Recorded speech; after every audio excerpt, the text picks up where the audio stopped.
At age 13, Harry Sanders discovered his love of SEO. By age 17, he was homeless when he started his own SEO business. And just this past year, aged 22, that business turned over $4 million and won SEO Agency of the Year. It's an inspiring episode 520 of the 11-year-old award-winning Small Business Big Marketing podcast. Well, I said, welcome to a small business marketing show where successful small business owners share their souls to take your marketing straight to the lead. Now, here's your host, Mr. Timbo Reid. And welcome back to your weekly dose of marketing melodrama. I'm your host, Timbo Reid. You, infinitely more importantly, are a motivated business owner, and you are well and truly ready to crank out some great marketing to build that beautiful business of yours into the empire it absolutely deserves to be. Big episode today. 23-year-old Harry Sanders, SEO expert Harry Sanders nonetheless, shares his incredible business journey and what led him to winning SEO Agency of the Year. And this week's motivated listener has a limited marketing budget, but is doing some seriously good marketing. As per usual, team, there is marketing GOLD dripping from the ceiling over here at Small Business Big Marketing's HQ. So let's get stuck right in. Now, before we meet young Harry Sanders, I want you to hit pause and call me. Give me a buzz. You ready? Here's my number. 0480 015 150. Leave me a message, ask me a question, tell me what you think of the podcast. Be nice. If I like what you share, then I'll play it in an upcoming episode. That number again, 0480 015 150. Now to today's guest. Harry Sanders is an SEO tragic. A simple young man, he loves nothing more than seeing his clients appear on page 1 of Google. Having founded Melbourne-based SEO agency Studio Hawk just 5 years ago at age 17, it now turns over $4 million annually, has over 300 clients, and is the largest dedicated SEO agency in Australia. It was also recently awarded SEM Russia's Agency of the Year, and I've got to tell you, that is no mean feat given the competitiveness of the SEO industry. Since then, Studio Hawk has gone on to win the Australian Business Award for Marketing Innovation, along with a bunch of other trophies that have gone straight to the pool room. Harry also is on the board of the Australian web industry and a key player in a 2,000-member SEO meetup.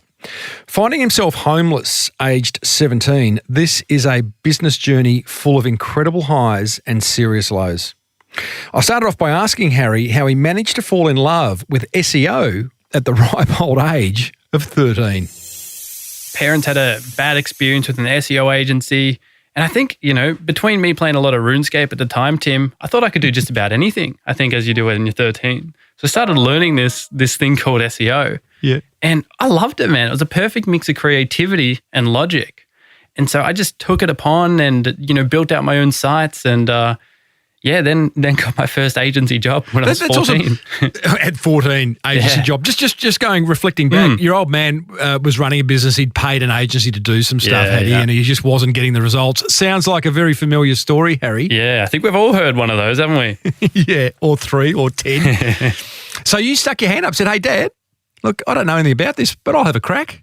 Absolutely. I was online and computers all my life. Figured that this SEO thing can't be too hard.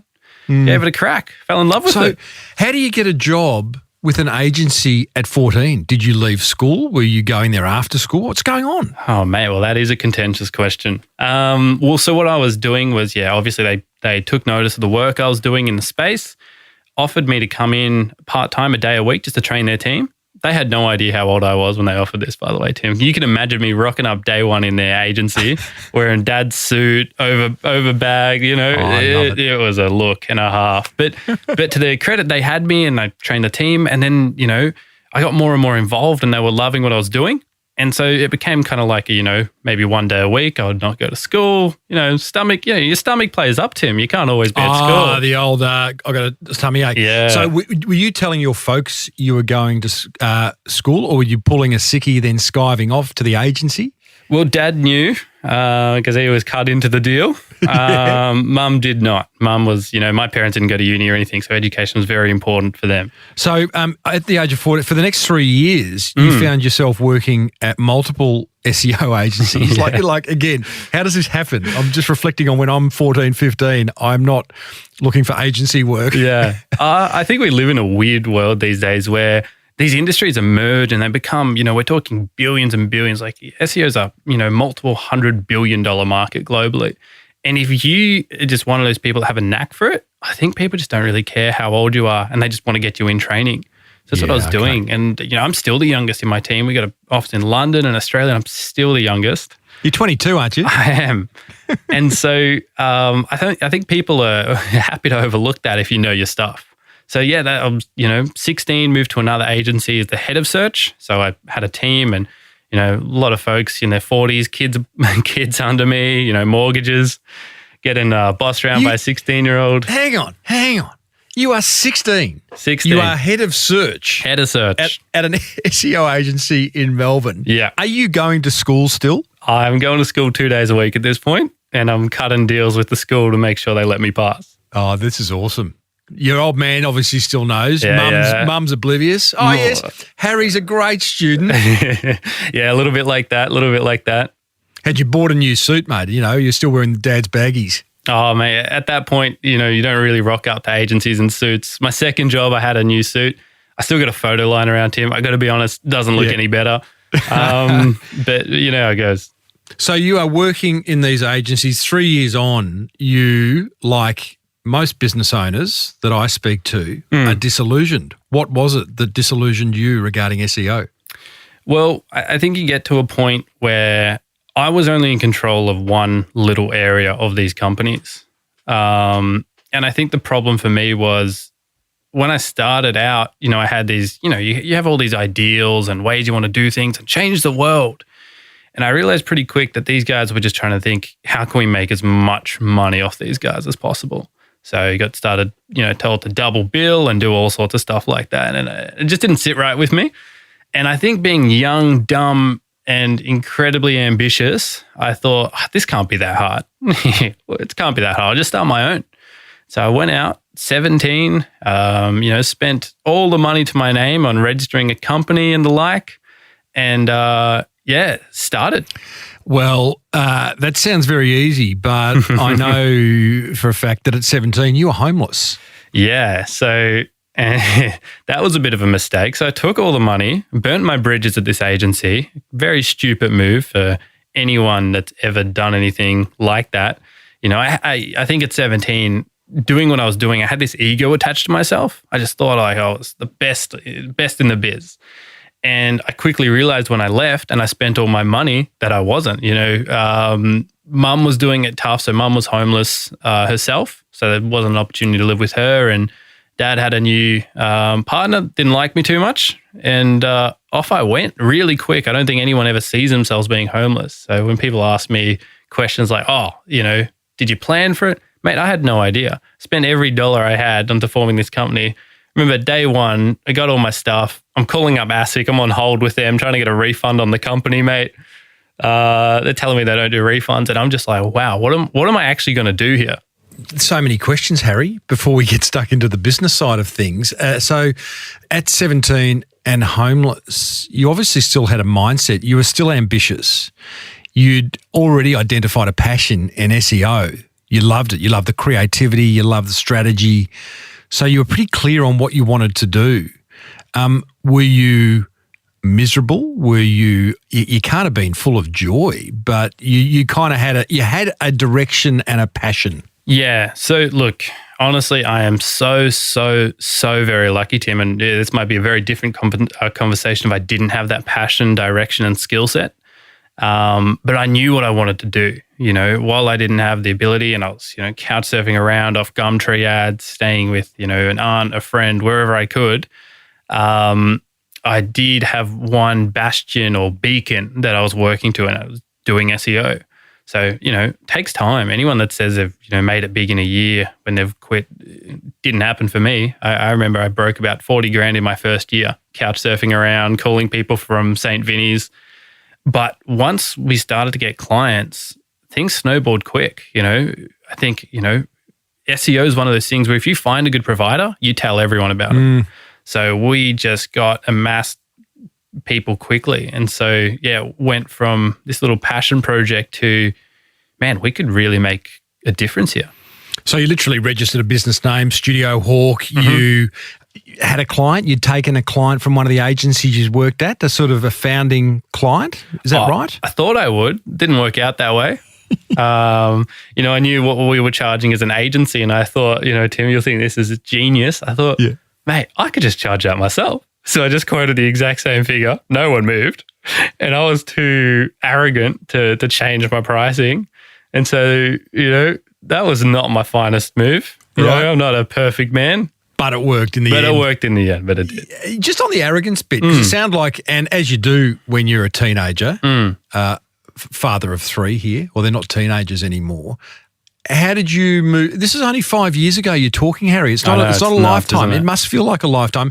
How did you move on from the arrogance? Did the homelessness give you a wake-up call, or did someone tap you on the shoulder? Nah, definitely like the experience, the hardships that you go through. I'm a firm believer on the hardships and resilience we demonstrate in our life form our character. I cringe whenever I look back at myself. I see a gifted kid that was too arrogant in the way he did things. And if I hadn't gone through that, as hard as it is to say, I don't think I would have been nearly as successful because I would have let that arrogance and ego get to me. Wow. Thank you, universe, for my homelessness. Yeah, I know, messed up thing to think. Yeah, but it's worked. So what made you think, sort of a leading question here, I know the answer, but what made you think Studio Hawk would be any different from the plethora of other SEO agencies out there? Well, when I started and I just said, I just want to do one thing. I'm sick of all these agencies claiming to do everything. They'll do your mortgage, they'll mow your lawn.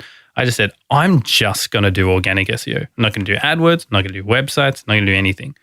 And so I came with that methodology, and people told me I was stupid. They told me no one's going to hire someone just to do their SEO. They want an agency to handle everything for them. But I stood true. I just thought, well, you know what? Maybe I'm not going to be a good fit for everyone, but the people that work with me are going to appreciate it. And so that's what I thought. I thought, well, I'm going to create an ethical agency here that I'm in control of, and we're just going to do one thing. I hear you talking like that, and it's like, to me, it makes absolute sense to niche down, be that guy who is a genius at organic search, forget paid search, forget websites, forget everything else that goes with having an online presence, social, and because I look at a business like that and go, well, if that's all they do, they must be bloody good at it. Yeah, right. So yeah, that was my thinking too. And I also, we had a lot of people go, but clients are going to leave you to go to full service agencies. And what if they ask you for AdWords? You're going to be leaving money on the table. And I think I just started like thinking, well, I'm comfortable now. I had a share house at that point. Yeah, sure, I wasn't bowling, but I wasn't on the streets anymore. So I wasn't too worried about the money. And I always use the analogy, Tim, when your toilet's broken, you call a plumber. When something electrical's not working, you call a sparky. That's how digital's moving. We're not calling the handyman to fix everything now because we have specialists to do these things. So, okay, you operate in a ridiculously crowded marketplace. You've got some pretty good clients, which we'll talk about in a minute, but how do you actually market Studio Hawk? Man, it's interesting. Studio Hawk kind of markets itself in a weird way. Like we have, because we're still one of the only agencies that just do SEO, right? Really? Well, yeah, believe it or not, Tim, we're one of the only agencies that just do SEO. And we're the largest agency that just does SEO in Australia now. It blows my mind. Anyway, but I guess the biggest marketing strategy we have is, delivering for clients. It sounds so stupid and simple, but sometimes simple's best. We get mass referrals and it just kind of snowballs quickly when you actually generate results for someone. So that's what we do. We come in, we don't have any lock-in contracts or anything like that, and we just do good work. I was hoping the answer to that question was going to be SEO. Well, look, we do a little bit of SEO, but our best leads definitely come from, like our enterprise will come from word of mouth. Though, having said that, we closed Amart from a Google search, so you never know. Amart being one of the big box furniture retailers in Australia. Yeah. You close them on a Google search. Yeah. That's unreal. What was that worth to you? Can I ask? I can't give exact figures, but we're talking, 5-figure contract a month. One of your biggest clients, clearly. Yeah, one of the bigger ones, certainly. Let's just work out the ROI on that. What did you pay, you reckon, for the Google? It's organic, isn't it? Yeah. It's just time. I don't know, the labor cost of the team. Yeah, me tinkering around on it on the weekend, breaking things. That's unreal. We are going to answer so many SEO questions from listeners shortly, Harry, but we've already touched on a geeky term. And, mate, this is a geek-free zone. You know that. Oh, yeah. Just explain organic and what the opposite of organic search is, please. Sure. So every time you Google something, right, that's what we call organic search. Now, 2 kind of listings comes back. You have the paid. Those are the ads at the top, right? And you have to pay Google to have those. And you have the organic underneath those. Now, only about 20% of people are clicking on those ads. Still a good strategy, but most people are going through organic.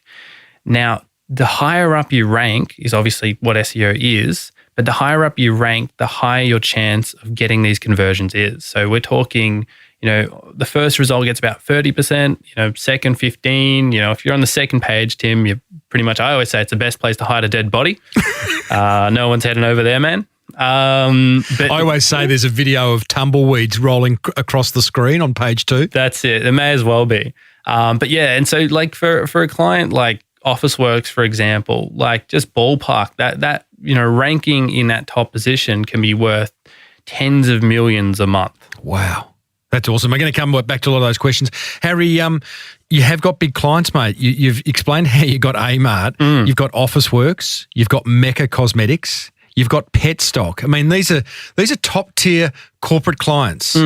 How have you, besides word of mouth, where maybe one marketing director's spoken to another, how do you get big clients like that for what is still a small business? Well, you've got to position yourself as a leader in that space. Like we host the SEO meetup, which has 2,000 members, which runs monthly. We publish dissertations and white papers and findings in the industry. And we'll talk about it later, but we've launched something called the Hawk Academy, which is, a learning platform.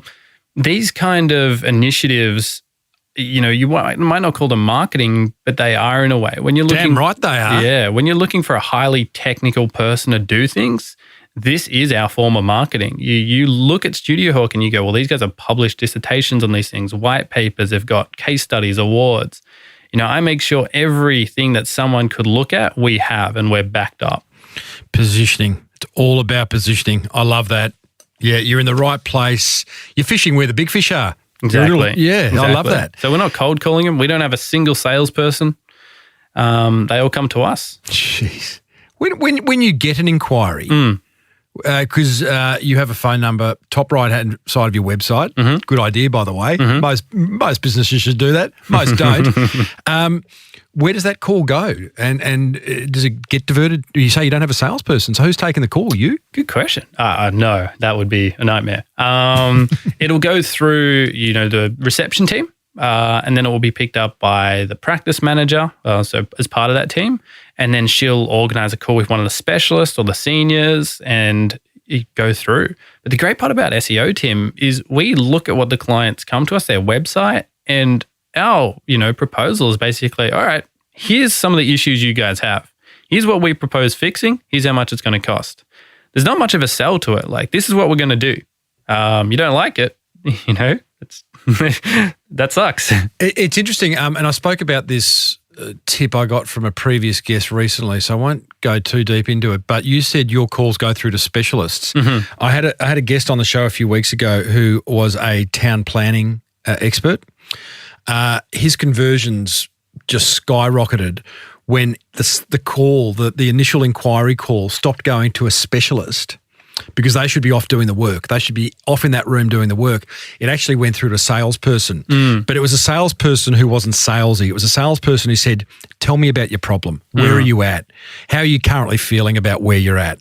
And identifying all that, because it's all about the prospect, right? Yeah, absolutely. And then offering up a solution. So he just found that why would I use my specialists who should be doing the town planning? Yeah. Now, Harry, you recently won SEM Rush's Agency of the Year. Now, SEM Rush, explain them in a sentence. SEM Rush is, if you've heard of Moz, you've been in the SEO toolkit for a while, you might have heard of Moz. SEM Rush is basically the new Boz. They're the biggest, platform tool provider in the industry. In the world. Yeah, in the world. So no mean feat to win Agency of the Year. Within Australia? Within Australia, but by extension the world. Because they don't have any... they don't have another award? No. Oh, that's awesome. It's a pretty good one. How's that made you feel? And what's it done for your business? Are you back, king of the world now? Arrogant. Here comes arrogant Harry with his award under his arm. Man. No, I hope I'm not. I always make sure I'm centered, and I got a good team of people around me that certainly ground me. If someone spent a day in the office, they'll think I'm the new junior. But no, it has been good for the business to have that recognition and credibility. And we've been really lucky to pick those up. But again, it just comes down to doing good work. The best marketing is a great product or service. Absolutely. Simple. No use marketing a dead fish. Well, actually it is, because we eat dead fish. You know what I mean? I see where you're going. Harry, explain to us where Studio Hawk is in coming to the end of 2020 as a business. Give us a sense of scope, of scale. Sure. So, we've got about 200 to 300 clients now. We've got 25 SEO specialists in Australia and 3 in London. We've recently expanded over there, Tim. We realized in Australia, we're just growing. We're on track to double every year. We're just getting, great work, great training, great people. We get hundreds of applicants for any role we put out now, which is another benefit of being that industry leader. And we've just gone, this is great, but I don't want to be the best in Australia, Tim. I want to be the best in the world, man. Good. So we built out London. We realized that London had the best SEO coming out globally. And so... Seriously? Yeah. People told me, we should go to the US, there's more money. But, I always just say to him, don't follow the money, follow the passion. So I knew that I wanted to be the best. I don't want to make the most profit. That's not what I want to do. So I went to London and I'm like, I'll take on the best. Not cheap over there. Not cheap, man. Not cheap at all. I was there just pre-COVID and, mate, I was paying $20 for a beer. It's like, I don't want to live here. Oh, I know, mate. I went there. Believe this, as a Melburnian, you go in there, you ask for a coffee, £4. They hit the button on the Nespresso machine. What is this? Hello to all my UK listeners. Come over here. It's a lot cheaper and your pound will go a lot further. Boy, oh boy. Amazing numbers, Harry. 200 to 300 clients, 28 staff, doubling each year. Can you talk to me about turnover, or is that just far too a probing question? In terms of revenue? Revenue? Yeah, we're doing about 4 million annually now. Mate, that is a... Thanks, buddy. 22-year-old Harry Sanders, Studio Hawk, doing $4 million a year. 5 years ago, you're homeless. I know, it feels insane to think about like that. That is awesome. And albeit that's impressive, I look at the potential market and just in Australia alone, I mean, there's going to be a lot of people listening. You're going to get a lot of calls from people, buddy. The upside is so huge. Do you have this sense inside you that you're aching to be 40 million, 400 million, a billion? How do you hold that back? Yeah, look, I understand we're just scraping the surface of what's possible, but I want to make sure we're growing scalably. Like the last thing I want to do, Tim, is try and grow too fast, get investors on board and, start squeezing our margins to squeeze clients more. I want to be the best, right? I don't want to grow too quick and have all this and then not deliver on it. Like that's my nightmare, man. So I'm happy to tailor back that growth and make sure that we're delivering rather than just trying to take on every bit of work that comes on our way and failing and becoming, I would hate to be just like another agency that I worked at when I was 16. Well, and the great thing, the way you structured the business, from what I can tell, is you've got those big corporate packages for the Amarts and the Officeworks of the world. You've also got the packages for small business where you can do their organic SEO for not a lot of dough. But what I also love, in fact, ironically, I think you launch it today. This podcast will go out in a couple of weeks' time. But you've launched the Hawk Academy. Do you want to briefly explain what that is? Because this is a genius move. Yeah, sure. So look, we've always been focused on SMEs. I don't want to stray from what got me in the industry and turn my back on that. So we've got like fairly affordable prices for a studio. We don't make a lot of money off them, but I love seeing the smile on business owners' face once they start seeing the traffic. Makes it worth it. But we realize so our starting package is about $1,000 a month. Not everyone has that money. So what do we do? And what do we do about all the people that aren't a good fit? Because 50% of the inquiries we get, Tim, they're not good fits. We don't think we can help them right now. So what do we do with these people? Do we just leave them directionless? So we're like, we've got to come up with some system, some way of handling this and educating people. So we launched this thing called Hawk Academy. And this is sort of, 15 months ago, we thought it'd be a good training system for our staff and good for clients. And then we realized, man, we could make this public and change education in an industry that badly, desperately needs some education. Mm-hmm. So we just launched into it. We said, okay, I want every team member to be contributing their ideas, ways, and building out an easy way so that business owners can learn SEO without needing to know everything. And someone that does want to dive a bit deeper can learn all these different things. So, we built this thing over a year with 22 hours of content and all these different quizzes and modules and dashboards. And what I really wanted to make it so that anyone, regardless of their knowledge, could come to this course, go through these 2 to 3 minute videos in their own pace, go through what's relevant to their business and start getting results. Brilliant. Do you have a fear? And again, I think I know the answer to this because there's a couple of great marketing case studies about educating future customers. I mean, you're giving away all your secret sauce in the Hawk Academy. Clearly, people can then go and do it themselves. Is there fear around that? Clearly not. Not really. I mean, anyone can learn to be a Sparky. If I got my lights, I need to fix them. I'm not going to train to be an electrician. Mm-hmm. I mean, it comes down to business owners need to focus on being business owners, right? Yeah. They can't learn everything. And just like the problem is, you can't learn anything as a marketing manager either. You can't learn every little bit and you don't have time to do it. But what it comes down to is if we can give people the education, Tim, I don't think people realize how much they're being taken a ride for right now. So if we can educate the market, I feel like we'll get a lot more business once people realize what makes good SEO than they would otherwise. Yeah, I think you're right. You're going to make some dollars from people who join the Hawk Academy and do it themselves. That's great. Not a big margin there, but you're doing a great thing. I think what you'll also find is there'll be a bunch of people who sign up to the Hawk Academy, think they can do it themselves, realize, oh, you know what? This is good stuff, SEO, but I don't have the time or the inclination to do it or employ someone else within my team to do it. So I'm actually going to become a client of Studio Hawk. So it's good thinking there, buddy. Yeah, exactly right. So, you got the people that, they probably wouldn't have been clients anyway. They can go through it all and learn everything. And if they do it, great, awesome. That's a good thing for me. Send me a message. Tell me how much of a success you had. I want to hear that. I love that. Yeah, like I said, I'm not trying to make, tons of cash off this. Yeah. Anyone listening, if you want to join the Hawk Academy, go to hawkacademy.co. Use the discount code Timbo20, that's 20, and you'll get a further 20% off. So it'll be the best 32 tax-deductible dollars you've ever spent. Boy, oh boy, that's good value. We'll keep reminding people about that, Harry, as we go through all these questions. So, buddy, great business story. You clearly know what you're doing. SEM Rush is Agency of the Year. Organic SEO specialist. And I went out to my listeners a few weeks ago, to those on my database, and said, hey, we're doing the annual SEO Q&A. I've identified the best bloke in Australia to do it. That's you, Has. And I got a whole lot of questions when I asked, what is your most pressing SEO question, or what is your most pressing question about getting onto page 1 of Google? And I've got a lot, buddy. Oh, so lovely. Yeah, I know. It's fantastic because it is. I mean, it's a top of mind marketing challenge, SEO. So I'm starting off with a few of my own that weren't asked, and I feel like they need to be asked, and then we'll get into each listener's question. So, Harry, is SEO important in 2020 and beyond?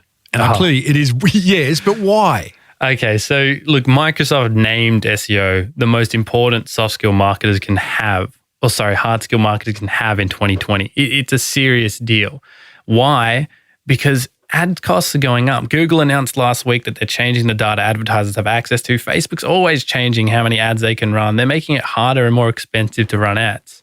Google is the cheapest channel with the most amount of people coming through, and people neglect it because they're scared of it. They think it's an art and they don't know the magic behind it. It's an algorithm, Tim. Anyone can learn an algorithm. You've just got to be, attentive and know where to look. So, yeah, I think it's incredibly important and will only become more important over time. Would it also be fair to say, Harry, it's a limiting belief amongst many business owners that no matter what your industry, it's crowded, and every industry has, the top tier of companies, and that top tier has bigger marketing budgets. So then there's the medium to small business owner listening who goes, I can't compete with SEO. I just can't. I won't do it. Is that a limiting belief? I think that's a seriously limiting belief. We've talked about these awards, Tim. A lot of these award entries we have are up against, big giants, Goliaths and stuff, and they come out ahead. One of our clients is selling treadmills right now. They're ranking number 1 for treadmills in Australia, and they're moving these things like you wouldn't believe. They're outranking all these Goliath brands because they have good SEO. Good SEO. So, Harry, if you have a website, which every small business does, or at least should, is having an ongoing SEO strategy an absolute non-negotiable as part of one's marketing efforts? I think you absolutely should. At a bare minimum, you should be putting out content and researching what your customers are looking for and making sure that you're the person that satisfies that intent, because otherwise your competitors are going to be doing that. And it doesn't take a lot of time, Tim. Like if you really? Really. Like if you go through the whole academy, you can see in like something like an hour a month, whether it's you or someone in your team, you can be growing your SEO, right? An hour a month, Tim. That's all I ask, mate. I find that really hard to believe because I have a little bit of knowledge about what needs to be done, but an hour a month? An hour a month, just a few small tweaks. We published a free series called Tea Time SEO, where we do little 2 to 3 minute videos. So we say SEO tips in the time it takes to boil a cup of tea or boil a kettle. And you go through and you follow along and you just fix these little things up. We do 2 of these a week. It is dead simple, Tim. I love it. And I must say, too, if you give Harry and his team a ring and tell them Timbo sent you, he will give you what is called the Dirty SEO package, which I'm holding in my hands right now. It's awesome. You get a glossary of all the SEO terms. You get a technical audit checklist that you can go through and see where you're at. You get a roadmap of an SEO methodology. Harry's giving that away for free only to SBBBM listeners. So you just need to ring him on 039068 0055 and tell him Timbo sent you, and just make an inquiry about your SEO. At what point, Harry, should a business appoint an SEO agency like Studio Hawk versus maybe, employ someone in-house to do it? Yeah, absolutely. Well, I think there's a point once you start getting consistent traffic and leads that are coming through SEO, because that way, an agency can come in and boost that. They can take what you've done and bring it to the next level. But a lot of people go to agencies before they have any traffic or anything going on. And that's exactly what the Hawk Academy is built for. It's like, okay, well, if you hire an agency, it's going to take a lot of time to get results. And they're not really boosting anything because there's nothing there. But if you just take a little bit of time to get it going, an agency can help take it to the next level. I guess too, going back to that 1 hour a month, which again seems seems amazing, but there is some, what I would call, there's some sunken time that you need to put into your SEO. For example, stuff that you do one-off, like get your page titles right on your website, right? Yeah. Simple stuff like that, which once it's done, you do your keyword research, update your page titles to tell Google what every page on your website is about. Once you've done that, you don't have to do it again. No, exactly. You can just chip away at that. That's where the 1 hour a month comes in. If you just chip at these tasks away, a little 1 hour here and there, once a month, you're going to be much better off than if you did nothing. What's been the biggest change to SEO you've seen in the past 12 months, Harry? I think that SEO is becoming more and more in the spotlight and focus of business owners' attentions, large and small. I mean, I've never seen so many enterprise people getting involved in SEO and starting to seriously build it out. And if you look at Google Trends right now, Timbo, you'll see that SEO right now is higher search than it's ever been before. And it is just going up and up and up.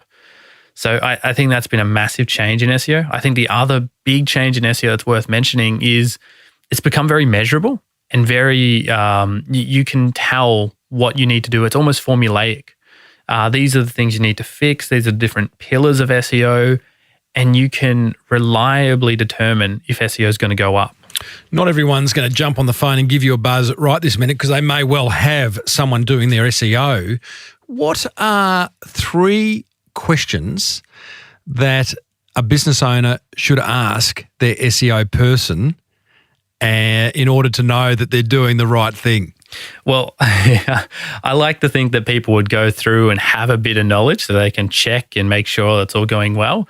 But if not, the questions you really want to be asking, it's more about the answers you get back. Talk about, what kind of link building techniques are you using? If they come back with, oh, that's our IP, or we're not going to talk about that. Anytime I hear someone say, oh, that's our IP, that's our magic sauce, that's secret, run for the hills. Yeah, too precious. Too precious. That's, I work with a lot of buddies in the industry, some big names, and none of them would ever say anything like that because it's just untrue. It's just a way of, pulling the curtains over it so that people can't tell. So those kind of things. I mean, the other question would be, what are you actually doing? I want an itemized kind of list of what you're doing. People come to me. That. I know, mate. People have been doing SEO. I've been doing SEO for 2 years. Oh, what have they done? I actually don't know. That's scary. What are you doing? Those kind of questions, Tim. Well, I guess too, it is an industry that has its own language, and that's why the glossary, the technical SEO glossary that you get in your dirty SEO package is golden because, it is a little bit scary. You look at SEO and as an average business owner, you'd go, whoa, that's just way too scary. I'll just get someone to do it and I'll never ask a question. But you got to, because I hear horror stories of businesses spending thousands and thousands and thousands of dollars every year, sometimes every month, and really being too scared to ask what they're getting for that money. Harry, Google has many different ways of presenting search results, which, again, many business owners don't know about. Can you list some of these different ways, and is there one better than another? In terms of presenting the search results? Yeah. Like the local listings. There's local listings, there's images, there's maps, there's so many ways. Yeah, so the most common one is obviously what we call the SERP, Search Engine Results page, which is just what comes back when you type something and you see the different cards and you can click on the different ones there. That's a big one. It's probably the most used. Then you've got, sometimes when you Google something, Tim, and you get this graph at the top and it's like a frequently asked questions or something. Yes. That's what we call schema markup. So they're nice. I want one of them. They're cool. They're very cool. And so you can do things on the website to help Google put you up as one of those. So there is a question from a listener about schema markup, so we will come to that. Yeah, excellent. So that's, we go through all those things in the course as well. And it's just, just small little tweaks that you put on the site that help Google put you there. Mm-hmm. Even the way in search results, in the SERP, Search Engine Results page, you see images displayed at some point, halfway down the page. So that's about making sure your images are properly, tagged? Yeah, optimized, tagged. Google, I don't want to get too deep down this rabbit hole, Tim. Don't head into the geek zone too much. But there's something called search intent, right? Now, every time you search something, Google is trying to determine the search intent, whether that's educational, transactional. And so they display different results based on what they think the intent of your search is. Okay, so if in your search you say, buy pet food Melbourne, there is intent in that. This person's ready to spend money. Exactly. Whereas, compare different pet foods is what we call a commercial investigation. Different kind and different results are going to come back. So you've got to make sure as a business owner that you've optimized for these different search intents. See, I just felt sick then. No, it's not that hard, Timbo, mate. I'm telling you. Okay. Well, as we go, you are going to reveal just how easy it is. Oh, mate, believe me. Harry, if you had $1,000 to spend to get your business on page one, would you opt, and again, I mean, you're an organic agency, but be objective here, would you opt for an organic or AdWords solution? I think 100% you want to split it down. You want to invest a small portion in organic, and then if you need those results fast, put the rest in AdWords.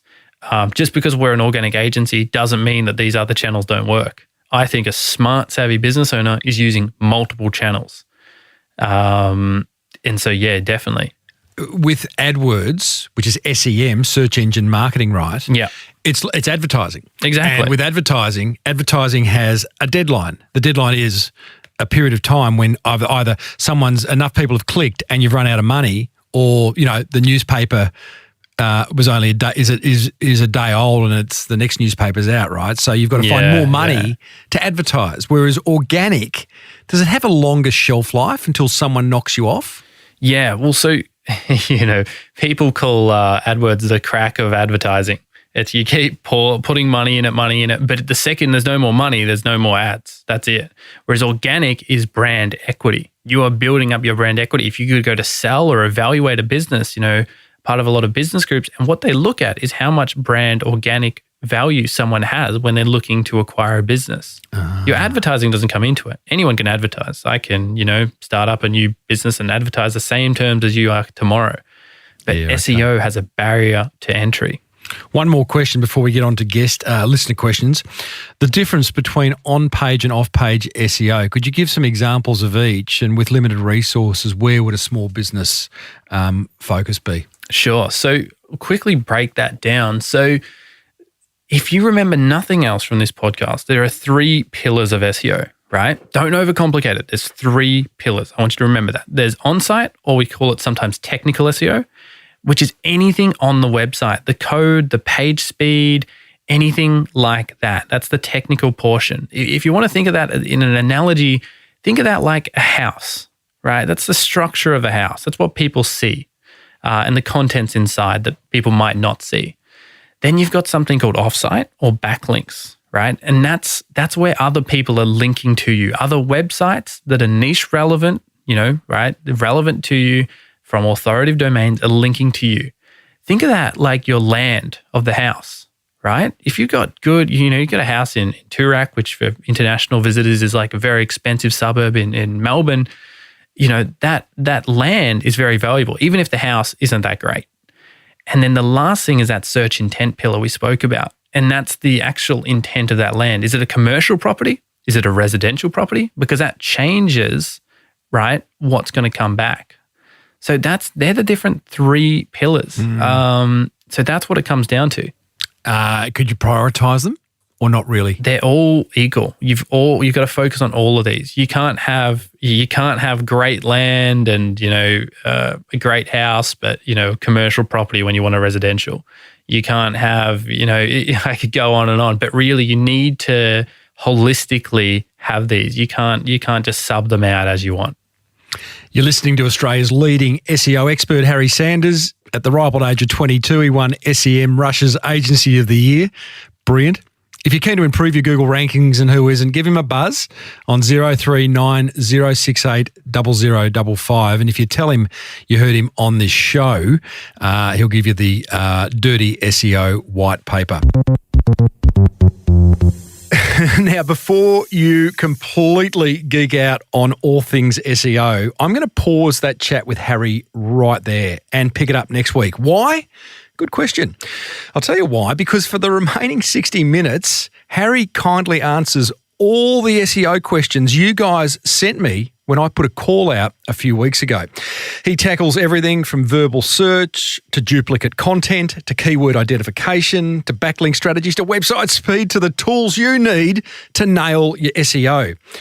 So stay tuned for that one. But right now, here's my top 3 attention grabbers from part 1 of that chat with Harry Sanders. Attention grabber number 1.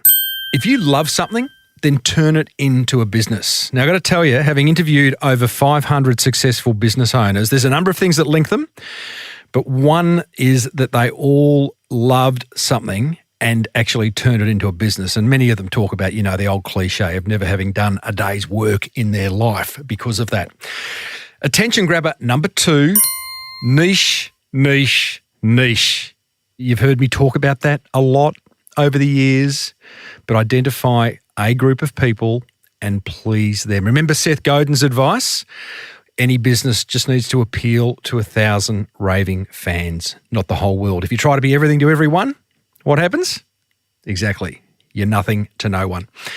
And attention grabber number 3, position yourself as the industry expert. Create an academy. Join the right board. Create amazing white papers that solve your clients' problems. But be the go-to person in your niche, in your industry. That's what grabbed my attention. Whatever grabbed yours, good, bad, maybe indifferent. Give me a buzz on 0480 015 150. You've got up to 5 minutes to let me know. Come on down. It's Timbo's Monster Prize Draw. Oh, yes, indeedly doodly. It's time to reward another motivated listener for listening to this podcast, tick, and most importantly, taking some serious marketing action. And today's winner is Cubicle Escapee turned law firm owner Dan Bottrell of BGM.legal. Dan has to say, "G'day, Timbo." G'day, Dan. 3 years ago, 2 comrades and I, is he Russian, decided to leave our desk jobs and start our own small family law practice. We had limited startup capital and therefore limited ability to pay for professional help when we needed it most. That's where your show came in. It not only gave us ideas, but also reassurance that there were other people like us in other industries taking the same leap of faith and making it work. Our key takeaways from your various episodes, Timbo, include, number 1, make sure that our personality shines through in our business. We have had to have a point of difference in a crowded marketplace, and that's what it is, our personality. We decided early that it would be us to break down the walls that traditionally make lawyers seem quite aloof. They sure are. Got an interview with a lawyer coming up in a couple of weeks' time, and instead offer a very personal relationship. The second thing we've applied is accept that we can't be everything to everyone and instead focus on reaching our target clients. We also look after our network. We use your strategies to keep in touch with and acknowledge people we work with and who send us work. It's really powerful, Timbo. And the fourth thing we do, he says, is we got off the tools and we work in the business. This has been tough and we're not there yet, but we are carving out time to work on our plans. Know that you really helped us when we needed it, Timbo, and inevitably you've helped heaps of people like us starting out without the ability to fund individual advice. Very kind words, Dan. That makes your show such an important resource, so thank you. That's from listener Dan Bottrell. BGM.legal is where you will find him. Dan, you're ace. As a result of being ace, you've won a full range of Liar's non-alcoholic spirits valued at $500. Actually, a little bit more than that. Vouchers to use at Sendall. You can buy a torsion bar, get some tradies, undies, happy days, or workwear, socks and stuff like that. You get promotion on this show and a backlink in the show notes. Everyone else, if you haven't already, email me, tim@timreid.com.au. Tell me one idea you've implemented from this show, what impact it's had on your business. If I read it out on air, you win. Whew. Told you it was going to be a big show. That is nearly it. Next week, we pick up where we left off with Harry Sanders answering your most pressing SEO questions about how to get and stay on page 1 of Google. If you've got something to tell me, then be sure to give me a buzz. 0480 015 150. Put that in your phone under Timbo or Marketing Gold, even better. Please let other business owners know about the Small Business Big Marketing podcast, which was presented by me, Timbo Reid. Until next time, thanks for tuning in. May your marketing be the absolute best marketing. Bye for now.